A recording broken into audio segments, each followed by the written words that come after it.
నమస్తే. Welcome to our channel. Lalitha ఉపాసకులు, వాస్తు జ్యోతిష్య పండితులు, వాస్తు జ్యోతిష్య శాస్త్రంలో శిక్షణా నిపుణులు శ్రీ నానాజీ పట్నాయక్ గారు ఉన్నారు. వారితో మాట్లాడదాం. నమస్తే గురుగారు. శ్రీమాత్రే నమః. గురుగారు, మార్చి 29, 2025లో షష్టగ్రహ కూటమి వస్తుంది అనేది ఈ మధ్య మాట్లాడుతున్నారండి. అయితే షష్టగ్రహ కూటమి వల్ల కొంతమంది ఏం చెప్తున్నారంటే ప్రకృతి వైపరీత్యాలని, లేకపోతే కరోనా వైరస్ లాంటి కొన్ని వైరస్లు రావచ్చని, అంటే నానా రకాలుగా చెప్తున్నారు. కొంతమంది ఏం చెప్తున్నారంటే కొన్ని రాసుల వారికి షష్టగ్రహ కూటమి చాలా బాగుంటుంది, వాళ్ళకి అదృష్టంగా చెప్పుకోవచ్చు. కానీ కొన్ని జాతుల వారికి వైపరీత్యాలు విపరీతాలు ఎక్కువగా జరుగుతాయి వాళ్ళ జాతకంలో అనేది చెప్తున్నారు. అసలు షష్టగ్రహ కూటమి అంటే ఏంటి, దాన్ని మనం ఎలా తీసుకోవాలండి పరిగణలోకి అనేది వివరించండి గురుగారు. ఫస్ట్ ఆఫ్ ఆల్ ఏంటంటే మనకి కరోనా వచ్చినప్పుడు కూటమి వల్ల రాలేదు, గుర్తుపెట్టుకోండి. దానికి ఒక శ్లోకం ఉంది మన జ్యోతిష్ శాస్త్రంలో, ముండేన ఆస్ట్రాలజీ అంటారు, మైథుని జ్యోతిష్యంలో. ఎప్పుడైనా గురువు ఇక్కడ నీచబడి శని గనక కలిసి ఉన్నట్లయితే జనాలు ఆహాకారాలు చేస్తారనేటువంటిది ఒక ప్రామాణికమైనటువంటిది ఒకటి ఉంది. ఓకే, కాబట్టి దానివల్ల జరిగింది అది. ఈ షష్టగ్రహ కూటమి, పంచగ్రహ కూటమిలు ఇవన్నీ సంవత్సరానికి 2 సంవత్సరాలకు ఒకసారి వస్తూనే ఉంటాయి. అలాంటి మరి ప్రతి సంవత్సరం 2 సంవత్సరాలకి ఏదో కరోనా రావాలిగా. ప్రాక్టికల్ గా ఆలోచించాలి. శాస్త్రం ఏం చెప్పింది, మనం ఏం చూస్తున్నాం అనే ఒక క్లారిటీ రావాలి. ప్రతి 2-3 సంవత్సరాలకు వస్తూనే ఉంటుంది, సంవత్సరానికి కూడా వస్తుంది ఒక్కోసారి. అలాంటి ప్రతి సంవత్సరం రోగాలు వస్తున్నాయి, కరోనా లాగా వస్తున్నాయి. అది కాదు. ఫస్ట్ గురువు నీచబడి శని కూడా అక్కడ ఉండేది రేర్ గా వస్తుంది.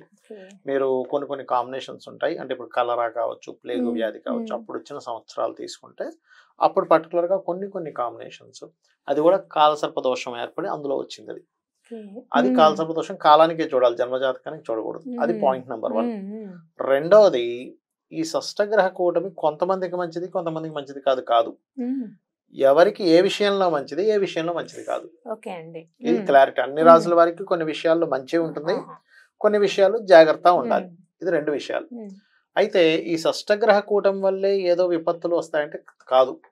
మనకి క్రోధినామ సంవత్సరం ప్రారంభించినప్పుడే మనం చెప్పుకున్నాం ఏమంటే ఈ సంవత్సరం అంతా గొడవలు, గందరగోళాలు, యుద్ధ సంబంధించిన విషయాలు, ఇట్లాంటివన్నీ జరుగుతాయి అనుకున్న, భూకంపాలు, వరదలు, అవే అలాగే జరుగుతూ వచ్చింది. ఈ 29వ తేదీకి క్రోధినామ సంవత్సరం అయిపోతుంది. విశ్వవసునామ సంవత్సరము. ఆ సంవత్సరానికి రాజు రవి అవుతాడు. క్రోధినామ సంవత్సరానికి కుజుడయ్యాడు కాబట్టి కుజుడు గొడవలకు కారకుడు కదా. అందుకని గొడవలతోనే కూల్చివేతలు, గొడవలు, గందరగోళాలు. మనం వీడియో తెరిస్తే చాలు యూట్యూబ్ ఏదో ఒక గొడవ. ఇంతకుముందు ఎప్పుడు మనం క్రోధినామ సంవత్సరంలో చూసినంత గొడవలు ఎప్పుడు చూడలే, బికాస్ ఆఫ్ మార్స్ అధిపతి కాబట్టి. దీనికి విశ్వవసునామ సంవత్సరానికి 29వ తేదీ నుంచి రవి అధిపతి అవుతాడు. రవి అధికారానికి, రాజ్యానికి కారకుడు. కొన్ని రూల్స్ తీసుకురావడం జరుగుతుంది, ఒకటి. రెండవది, ఇక్కడ రవి ఉండగా కేతు ఎప్పుడైతే మారుతాడో మే తర్వాత కొన్ని గవర్నమెంట్ ఆఫీసెస్లో కొన్ని మార్పులు చేర్పులు కానీ, గవర్నమెంట్ నడిపించే వాళ్ళు రాజకీయ నాయకుల్లో మార్పులు కానీ ఆ 1.5 yearలో ఇస్తుంది. ఇది నెక్స్ట్ ఇయర్ జూన్ నుంచి ఇస్తుంది కేతు ఇక్కడికి రావడం వల్ల. ఎందుకంటే రవి ఆధిపత్యంలో ఉండేటువంటి ఆ సంవత్సరం ప్రారంభం అవడం వల్ల. మరి ఇక్కడికి శని వచ్చినందుకు ఏమిటి అంటే, ఒకటి, ఇది షష్టగ్రహ కూటమి వల్ల కాదు. షష్టగ్రహ కూటమి రాకపోయినా కూడా శని ఇక్కడికి వచ్చినందుకు, ఈ శని గురు రాశులను ఆక్యుపై చేసినందుకు కొంచెం హెల్త్ రిలేటెడ్ ఇష్యూస్ ని కొంత ఇస్తుంది. అంత కరోనా అంత ఏమి ఇవ్వదు కానీ కొంచెం అది చూసుకోవాలి. ఒకటి, ధర్మ సంబంధించినటువంటి విషయాల్లో కొన్ని లీగలైజ్ చేయకూడనివి లీగలైజ్ చేస్తారు. అరే ఇట్లాంటివి లీగలైజ్ చేస్తున్నారంటే అనుకునేవి కూడా మనకు వస్తాయి. కొన్ని విదేశాల్లో కొన్ని లీగలైజ్ ఉంటాయి, ఇక్కడ కొన్ని లీగలైజ్ ఉండవు. కానీ అట్లాంటివి చేయడం ఏమిటి, ఇట్లాంటివి చేయడం ఏమిటి, ఇది కరెక్ట్ కాదు కదా అనిపించడం, ఇట్లాంటివి జరుగుతాయి అన్నమాట. అవి మెయిన్ గా జరుగుతూ ఉంటాయి. ఓకే, అలాగే కొన్ని అధర్మ సంబంధించినవి పెరుగుతాయి ఇక్కడ శని సంచరించేటప్పుడు. అట్లాంటివి కొన్ని ఎదుర్కోవాల్సి వస్తూ ఉంటుంది మనుషులు. అది మెయిన్ గా చూసుకోవాలి. అయితే ఇక్కడ ఏంటంటే, మరి 12 రాసుల వారికి ఎటువంటి ఫలితాలు ఉంటాయి. ఇప్పుడు మేష లగ్నం తీసుకుందాం. లగ్నమే ప్రధానంగా తీసుకో, లగ్నం తెలియని వారు రాశి. వీరికి మంచి ఏంటి అంటే ప్రాపర్టీ యోగం ఇస్తాడు. అయితే ఈ షష్టగ్రహ కూటమి 15 రోజులు ఉండదు. ఇందులో నుంచి 2 రోజులు మాత్రమే షష్టగ్రహ కూటమి. 2 రోజుల తర్వాత చంద్రుడు మారిపోతాడు. 5 గ్రహాలు ఉంటాయి కలిసి. 15 రోజులు అంటే 2029 మార్చి నుంచి దాదాపుగా 14 మార్చి వరకు, ఏప్రిల్ వరకు ఉంటాయి అన్నమాట. 14 ఏప్రిల్ వరకు 5 గ్రహాలు కలిసి ఉంటాయి. దాని తర్వాత ఒక్కొక్కటిగా విడిపోతూ ఉంటాయి. అయితే మేషం వారికి వాళ్ళు ప్రాపర్టీ కొనుక్కోవడం కానీ, ఆభరణాలు కానీ, గృహాలు కానీ, వాహనం కానీ, పూర్వీకుల ఆస్తులు కానీ రావడం జరుగుతుంది. కాకపోతే 12లో అధిక గ్రహాలు ఉన్నందుకు కాస్త ఖర్చులు, మరి ప్రాపర్టీ కొంటున్నాం అంటే ఖర్చే కదా. అలాగే వృత్తి సంబంధించిన విషయంలో మార్పులు, ఫైనాన్స్ ఖర్చు, వృత్తి సంబంధించిన విషయంలో మార్పులు, బట్ ప్రాపర్టీ లాభం ఉంటుంది. వృషభం వారికి ఏమిటి చూసుకున్నట్లయితే కొత్త అగ్రిమెంట్స్, వివాహ సంబంధాలు కుదరడము జరుగుతుంది ఈ షష్టగ్రహ కూటమి వల్ల. వ్యాపార లాభాలు కూడా వస్తాయి. కాకపోతే వీరికి ఏంటంటే పెద్ద మొత్తంలో ఏదైనా మనీ ఇచ్చేటప్పుడు వీళ్ళు ప్రాపర్టీస్ కొనేటప్పుడు జాగ్రత్తగా ఉండాలి. వృషభం వారు తొందరపడి కొనకూడదు ఈ షష్టగ్రహ కూటమి 14 days కూడా. మరి మిథునం వారికి ఏమిటి? మిథునం వారికి ఏంటంటే ఫైనాన్షియల్ గ్రోత్ ఉంటుంది బ్రహ్మాండంగా, రుణాలు లభిస్తాయి. రుణం ఎప్పటి నుంచో నేను లోన్ ట్రై చేస్తున్నా అంటాను, రుణాలు లభిస్తాయి. వృత్తిపరంగా మంచి యోగం, అంటే ఎప్పటి నుంచో ప్రమోషన్స్ రావట్లేదు, నాకు ఉద్యోగం దొరకట్లేదు అనుకునేటువంటిది వారికి ఉద్యోగం దొరుకుతుంది. కాకపోతే వీళ్ళు తీసుకోవాల్సిన జాగ్రత్తలు ఏమిటి అంటే వీళ్ళు పర్టికులర్గా ఇన్వెస్ట్మెంట్స్, విదేశాలకు వెళ్దామని చేసే ప్రయత్నాల విషయంలోని, ఇన్వెస్ట్మెంట్స్ విషయంలోని రీసెర్చెస్ చేస్తుంటారు ల్యాబ్స్లోని. అటువంటి విషయాల్లో లేకపోతే ఏదైనా కొన్ని సీక్రెట్ పనులు చేయడం వల్ల అనవసరంగా ఇబ్బంది వస్తుంది. ఆ సీక్రెట్ వర్క్స్ ఏమి చేయకూడదు మిథునం వారు. కర్కాటకం వారికి ఏమిటంటే గుర్తింపు రావడం జరుగుతూ ఉంటుంది, సంతాన యోగం ఉంటుంది, దూర ప్రాంతాలకు వెళ్ళి హైయర్ ఎడ్యుకేషన్ చేద్దాం అనుకునేటువంటి వారికి బాగుంటుంది. కాకపోతే కర్కాటకం వారు కాస్త వ్యాపారంలో ధనాన్ని, వ్యాపార పార్ట్నర్షిప్స్ అంటే ఎవరితోనైనా పార్ట్నర్ గా చేసేటువంటి వ్యాపార సంబంధించిన విషయాల్లో చాలా జాగ్రత్తగా ఉండాలి. ఫైనాన్స్ ఇచ్చే విషయంలో, ఫైనాన్స్ తీసుకునే విషయంలో చాలా జాగ్రత్తగా ఉండాలి. ఇక సింహం వారికి కనుక చూసుకున్నట్లయితే ఇక్కడ వీళ్ళకి కలిగే లాభాలు ఏంటంటే గృహ వాహన యోగాలు, వివాహ సంబంధించిన విషయంలో గతంలో ఏదైనా డిస్టర్బెన్స్ అయితే అవి క్లియర్ అవ్వడం జరుగుతుంది వీరికి.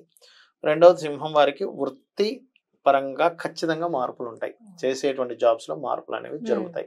అంటే మంచి మార్పులుగానే ఇంకా మీరు ఇంకా మార్పు అంటే మీరు అక్కడ మంచి నెగిటివ్ చెప్తున్నారు, కొంచెం సడన్ గా మార్పులు జరుగుతాయి అనమాట. మంచి మార్పులు అంటే కొంచెం గురువు ఉన్నాడుగా మనం కొంచెం మంచి ఎక్స్పెక్ట్ చేయొచ్చు అది. కాకపోతే ఏదైనా కొంచెం స్ట్రెస్ అనేది ఉంటుంది ఉద్యోగంలో. ఇక అలాగే కన్యవారి కనుక చూసుకుంటే సహజంగానే లగ్నంలో కేతు సంచరిస్తున్నాడు. వీళ్ళకి కొన్ని కొత్త పరిచయాల వల్ల బిజినెస్ ఇంప్రూవ్మెంట్స్ జరుగుతాయి ఈ షష్టగ్రహ కూటమి వల్ల. ఎందుకంటే business science 7th is also business, కోరిక నెరవేరడం, కామ్యం నెరవేరేటువంటి స్థానం కామ్య స్థానంగా చెప్తూ ఉంటారు.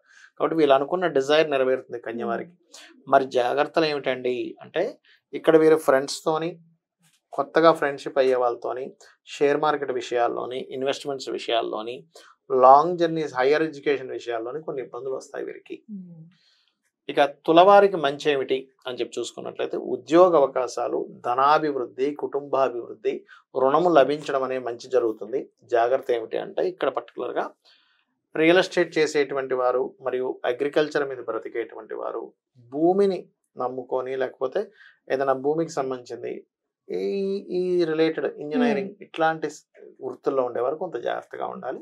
విద్యార్థులకు కూడా కొంత ఎఫెక్ట్ ఇస్తుంది ఈ షష్టగ్రహ కూటమి. ఈ 14 రోజులు మాత్రమే, మొత్తం జీవితాంతం కాదు ఇది.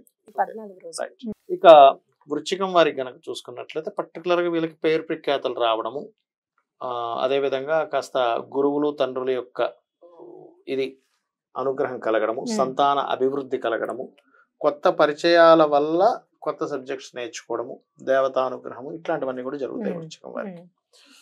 ఇక వీరు తీసుకోవాల్సిన జాగ్రత్త ఏమిటి వృశ్చికం వారు అంటే ఉద్యోగ ప్రయత్నాలు చేసేటప్పుడు లేదా సిబ్లింగ్స్ లేనట్లయితే చేసే ఉద్యోగంలో ఒక మిస్కమ్యూనికేషన్స్ వల్ల ఉద్యోగాన్ని వీళ్ళు వదిలేయడం జరుగుతుంది. ఈ విషయంలో జాగ్రత్తగా ఉండాలి.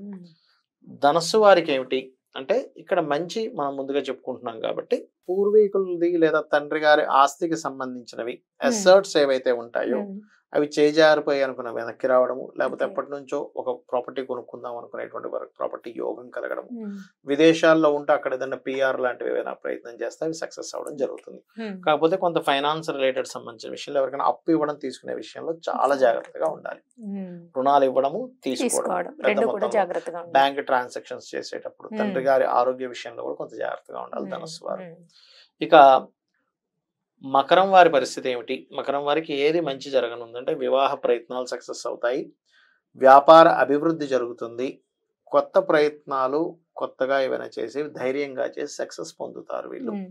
మరి వీరికి జాగ్రత్తలు ఏమిటి అంటే ఒకటి హెల్త్, ఇమ్యూనిటీ రిలేటెడ్ సంబంధించినవి కొంచెం జాగ్రత్తగా ఉండాలి. వాహనం మీద వెళ్ళేటప్పుడు కొంత జాగ్రత్త పడాలి మకరం వారు. ఇక కుంభం వారికి జరిగే మంచి ఏమిటి అని చెప్పి చూసుకున్నట్లయితే ఇక్కడ వీరికి కూడా రుణాభివృద్ధి, రుణం రావడం, ఇచ్చిన డబ్బులు వెనక్కి రావడం, లేదా వీళ్ళు ఏదైనా రుణం కోసం ట్రై చేస్తే సక్సెస్ అవ్వడము, ఉద్యోగాభివృద్ధి, ధనాభివృద్ధి చక్కగా ఉంది. మరి వీరికి జాగ్రత్తలు ఏమిటి అని చెప్పి చూసుకున్నట్లయితే వీరికి కూడా కొంత వాహనం మీద వెళ్ళేటప్పుడు జాగ్రత్త పడాలి అనేటువంటి చూపిస్తుంది. అండ్ అదేవిధంగా కొంత జీవిత భాగస్వామితో అనవసరమైన డిస్టర్బెన్స్ క్రియేట్ అవుతాయి కుంభం వారు, అది ముఖ్యంగా జాగ్రత్త పడాలి కుంభం వారు. బట్ ఫైనాన్షియల్ ఇంప్రూవ్మెంట్స్ ఇవన్నీ అయితే కుంభం వారికి ఉంది. ఉద్యోగ అభివృద్ధి ఉంది, రుణాభివృద్ధి ఉంది, ఫైనాన్షియల్ అభివృద్ధి ఇవన్నీ ఉన్నాయి. కానీ జీవిత భాగస్వామిని ఎంపిక చేసుకునే విషయంలో, పార్ట్నర్స్ ఎంపిక చేసుకునే విషయాల్లో వీళ్ళు చాలా చాలా జాగ్రత్తగా ఉండాలి. ఇక మీనం వారికి ఓవర్లోడ్, అంటే అన్ని గ్రహాలు ఒకే రాశిలో వచ్చి కూర్చున్నాయి, అన్ని పనులు పెట్టేసుకుంటారు, కొంచెం అబ్బాయి ఇవన్నీ ఎందుకు పెట్టుకున్నా అనిపిస్తుంది, అంతా రకరకాలుగా ఉంటుంది. బట్ వీళ్ళకి ఏంటంటే సంతానం కోసం ప్రయత్నం చేసే వారికి బాగుంది, రాజకీయ నాయకులకి బాగుంది, బ్యాంకింగ్ సెక్టార్స్ లో జాబ్ చేసే వాళ్ళకి బాగుంది. ఇక్కడ కాకుండా వేరే ప్రాంతానికి వీళ్ళు ఎక్కడికో వెళ్ళి జాబ్ చేస్తుంటారు, వారికి లాంగ్ జర్నీ చేస్తూ ఇంకో దగ్గరికి వెళ్ళి జాబ్ కోసం ప్రయత్నం చేసే వారికి చాలా బాగుంది.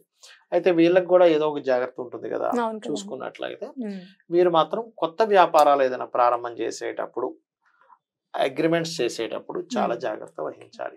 ఇవి 12 లగ్నాల వారు, లగ్నం తెలియని వారు, రాశి వారు చూసుకోవాల్సిన అంశం. అయితే ఏదైనా కానీ ఇప్పుడు నాకు లగ్నము, రాశి, నక్షత్రం ఏమీ తెలియదు, నేనేం చేయాలి? సింపుల్ ఏం లేదు.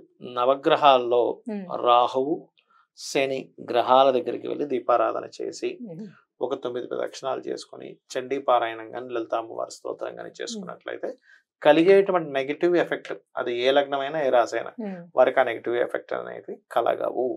అయితే అన్ని లగ్నాల వారు ఇది చేయొచ్చు. మీరు అన్నిటి వరకు పాజిటివ్ నెగిటివ్ రెండు చెప్పారు. ఒక ప్లానెట్ ఒక దగ్గర నుంచి కదిలింది ఇక్కడికి వచ్చిందంటే కొన్నిటికి మంచి చేస్తుంది, కొన్నిటికి ఇది చేస్తుంది. అయితే అందరికి ఖచ్చితంగా చెడే జరగాలని రూల్ లేదు, అందరికి మంచి జరగాలని రూల్ లేదు, రెండూ ఉంటాయి.